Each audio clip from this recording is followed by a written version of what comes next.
ધ્યાન રાખજો, બધાએ આ કામ કરવાનું જ છે. હવે સાહેબ શોર્ટ નોટ્સ કેમ બનાવું? મેં તો બધું હાઇલાઇટ કરી રાખ્યું છે. કેમ કે હું તમને કહીશ કે જેમ જાન્યુઆરી ખતમ થશે પછી ફેબ્રુઆરી આવશે, માર્ચ આવશે અને એપ્રિલમાં તો પરીક્ષા છે જ. અહીંયા તમારે મેક્સિમમ રિવાઇઝ કરવાનું થશે.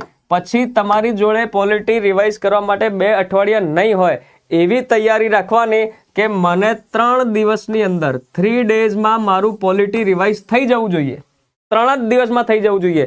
આગળ જેમ કે ફેબ્રુઆરીમાં જો હું રિવિઝન કરીશ તો 3 દિવસમાં થઈ જવું જોઈએ.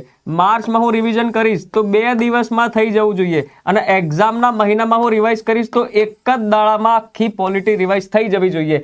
આ પૂરું કરવા માટે મને જોઈએ છે મારી નોટ્સ. શું જોઈએ છે? મારી નોટ્સ. વાય નોટ્સ ખબર પડી? કેમ કે મને આગળ 3 દિવસ, 2 દિવસ અને 1 દિવસમાં પ્રિલિમની પહેલા હું આખી લક્ષ્મીકાંત ના વાંચી શકું. ભાઈ આટલી મોટી ચોપડી છે. નોટ્સ તો મારે બનાવવી જ પડશે.